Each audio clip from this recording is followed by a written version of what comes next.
Hi everyone, welcome back to another video from Wake&Tech. Today in this episode, we will be learning how to switch to Binance Lite. If you need a smoother, beginner-friendly trading experience on Binance, switching to Binance Lite makes the interface simple and accessible. First of all, open up the Binance application on your mobile device and log in.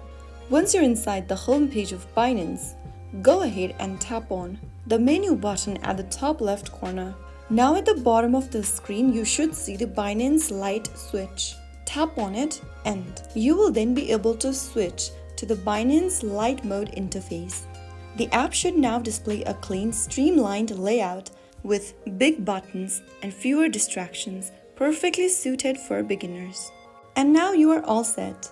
You can start buying, selling or converting cryptocurrencies easier and faster. So that was how you can easily switch to Binance Lite using your Binance application on your smartphone. If you found the video helpful, consider liking and sharing. And also, subscribe to our channel for more useful tips and tutorials. I will be back again in the next video. Thank you for watching.